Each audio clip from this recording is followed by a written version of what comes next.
Hey guys, welcome to today's YouTube video. We have a unique opportunity where I actually remembered to hit the GoPro camera every time during my runs. This is all of my runs from the top 16 on Sunday all the way to the podium finish, first place that I got. Currently looking at the screen, there's a couple things set up in this car that actually have some meaning. You may notice this screwdriver that was drawn by Eli, my son, when I brought him to Hungary.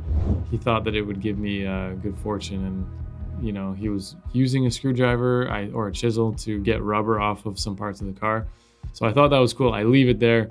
Maybe he'll give me an upgraded version. This car is as it is from Europe. We didn't do a bunch of changes to it. We just cleaned it up and did a bolt check essentially, and then brought it right to LZ. So it was really cool to see how well the car did performance-wise right out of the container and right into competition. The one upgrade that I did do, which was huge improvement just in granularity and control, was my bearing-mounted torsion spring carbon fiber printed gas pedal that I was working on for a while. I will be making it out of billet aluminum and selling these, but it was so nice to be able to change the ratio of my gas pedal to get the perfect amount of frequency or granularity, however you want to think of it, of throttle control. And you'll see that throttle control through this, through these videos. Sorry, I'm new to a Mac, so forgive me this mouse clicking thing that Jack has here.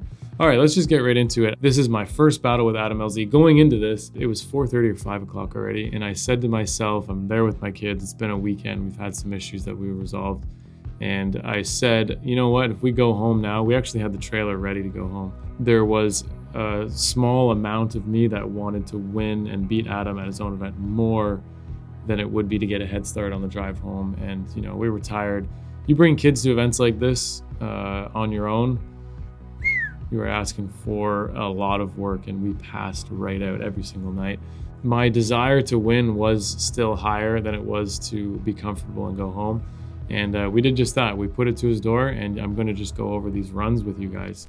Pulling off in second gear, a little bit of a roll. I love to do a rolling start in the chase position. Slamming it into fourth gear.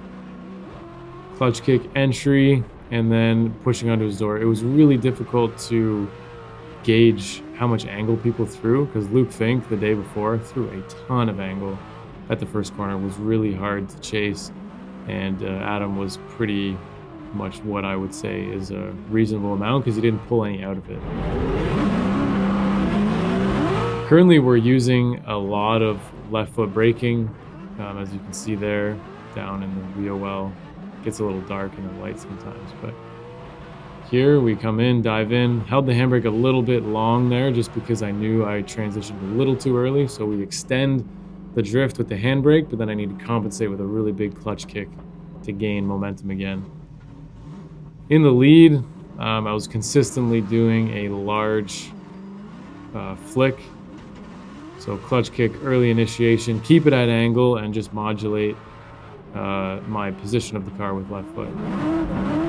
So we're pinned, we're absolutely pinned, not any brake pressure. I don't like handbraking there, I know a lot of people do, but it gives you a slight advantage if you can get through without handbrake.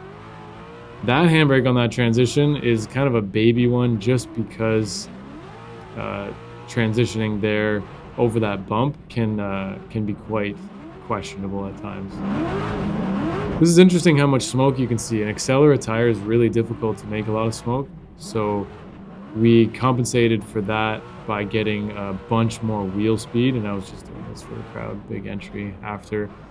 This track is an absolute blast. I really wanted to do the true corner, so drove over to the announcements. They deliberated for a good 5 minutes. Adam and I were just talking back and forth. I believe that my lead was quite a bit better than his, and I believe his chase was better than mine. That was the deliberation. So a good lead gives you the ability to chase well, giving Adam a good reason to have a good chase. But then my chase wasn't quite as dominant. It wasn't quite as aggressive. So going into this next battle, I dropped 1 PSI, which a lot of people gave me flack for this, but I said I can tell the difference between 1 PSI. And the reason we can do that is because when you're running 8 PSI and you go to 7 PSI, That's like a 13% difference in what you were running before. 13% is a lot. Now, if you're at 25 PSI and you go to 24, that you may not be able to tell the difference of, but let me tell you, 1 PSI at 8, you can see the tire deflate from that 1 PSI. So it's a big difference between higher pressures versus low. Anyways, I dropped the PSI. Now, these tires are interesting because they sidewall deflect so much. Adam said that he actually increased the PSI thinking that the sidewall deflection was that's what was making him slow.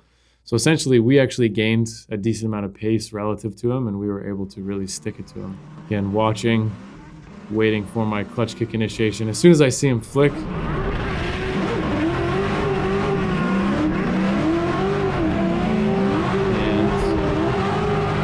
and we really wanted to close the door there, so I got pretty close to the end of the corner. I'm trying to remember exactly. On this track, I was really debating whether I should be staying in fourth. Had to fix that transition there with a little bit of handbrake. You can see here I'm upshifting to third just during this corner. Later on in the competition, I realized I could have kept in fourth the whole time, but these things are hard to figure out without testing. And that was a good run. We were on the right line everywhere except for number 4, where I had to fix that transition with a long handbrake. So that would have been my one mistake. Quick light off in second. Burn, big flick, nice and early, and I'm just holding it. Floored, not floored, but on throttle. Controlling left brake. This section of the track is really bumpy and quite crazy. Good transition on throttle with no handbrake again. Just a little baby jab there. That's a brake jab and a handbrake jab to slow down enough to hit that zone. Going around this corner, downshift to third again. I told you later on we're going to figure out that we didn't need to do that. Here, slam back into fourth. Nice and high on the bank. Commit. And right at the wall there. Might have kissed it on that one. So this time we rolled up to the line, and they determined fairly quickly that I got the win. Adam was quite far away through the middle section of the track. So basically when we were up there, he said like he did the wrong change to his car and it did not adapt well to what we did to our car, which was literally just 1 PSI. We did nothing else different.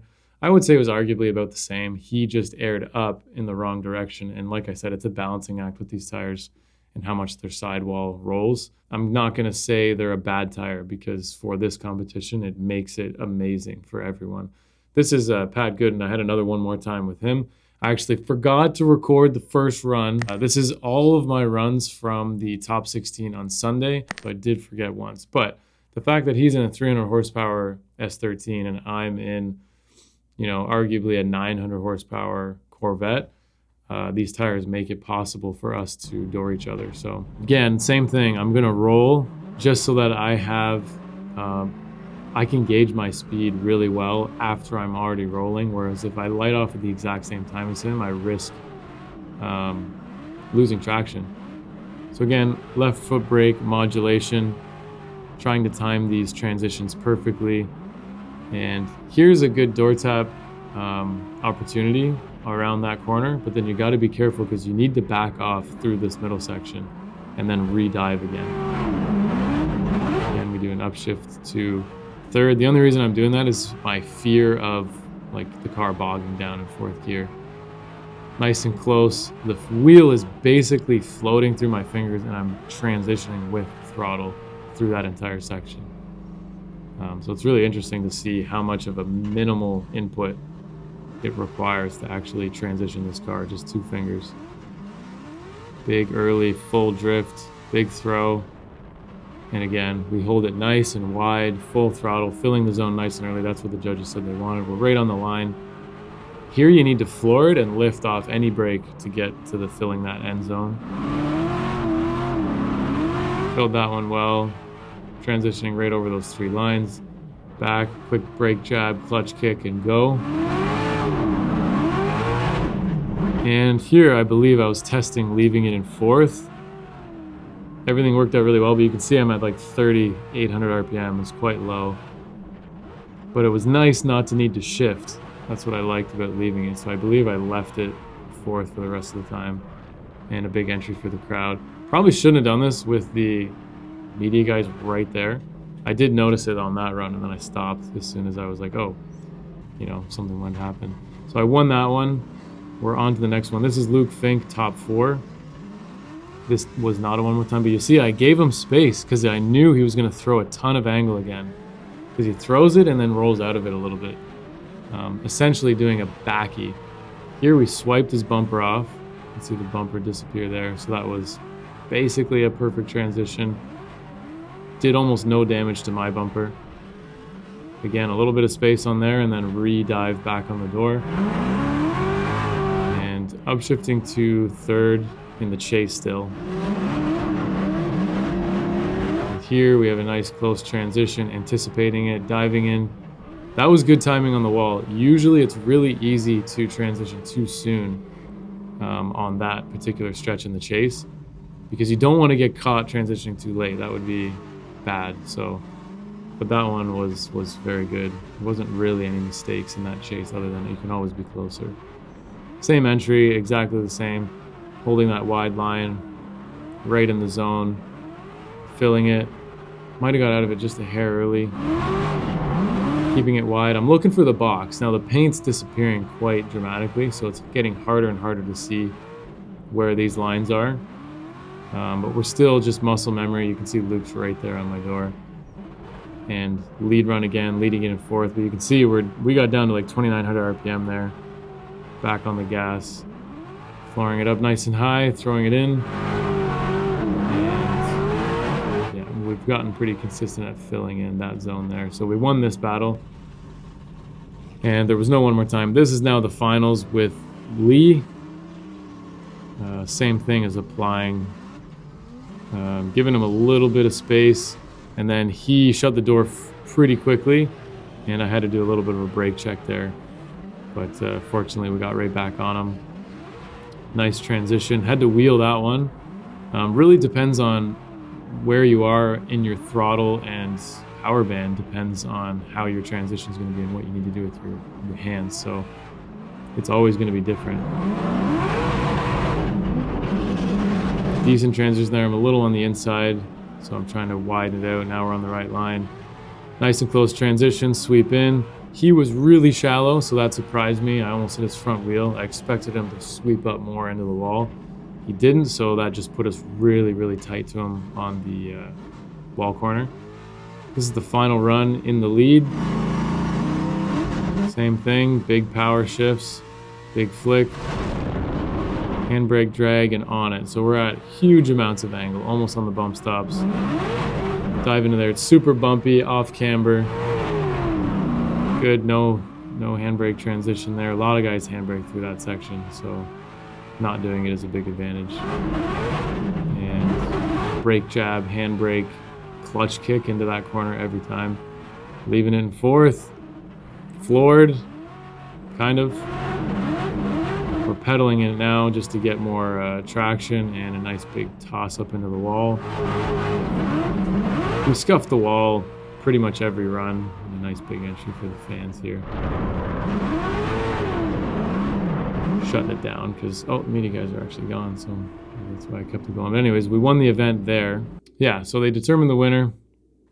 It was a good battle with Lee near the end. And yeah, it's a great way to start the season coming off of, obviously, Drift Masters. Now, I did end 2024 with a win here in New Jersey, but on the stadium in our wagon.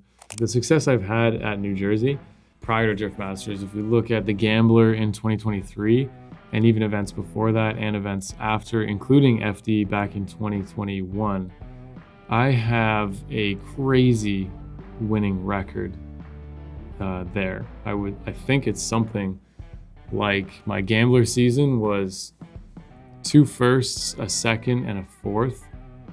And I won the Gambler the whole series. And then FD, I was 4th there. And then random Gamblers, I won a couple random ones, plus the LZ Invitational. The other LZ Invitationals, I also did well. Had 1 more times. Every time I've seen Adam has been a 1 more time, and then I lose. So it was good to have a one more time again, but then take the win. Adam is not easy to beat in any circumstance, and especially not at his own event. Granted, he was driving his S15. They had some mods done to it, and he was referring to the amount of weight that car has in the rear and how he didn't like it compared to his other cars. But needless to say, it's a stroked 2J making over 1,000 horsepower dry sump engine. Quick change and all the bells and whistles that every pro car has. That car could go into FD Pro 1 tomorrow and it would be competitive on the right tire. So anyways, it was a really good event. It was great to have my kids there. Taxi Garage was awesome with their carts. Basically, that's what helped keep my kids at bay. The tires were great, keeping everyone equal. So when you win an event here, it's not so much about the car and it is more about the driver. So it's nice to win an event where it's not an open tire class and you showed up with 285 Valinos and nobody could door you because you were just way too fast. So here, that was never the case. I had Rudnick dooring me. It had an OBD2 scanner plugged into it basically the whole time so that it wouldn't shut off. And he was able to do it, door a Drift Masters Corvette essentially. So that's kudos to Adam and his events and doing that. The judges were also very reputable judges. They had Reese from FD. And then the announcing was both of the Drift Masters guys this year, Jacob and Ian. So I mean, it's a serious event. We had a packed crowd both days. There's just nothing short of quality when it comes to these events. So thank you guys for watching. Hope you enjoyed it, and we will see you on the next one. If I remember to hit my GoPro, we'll do this again. Later.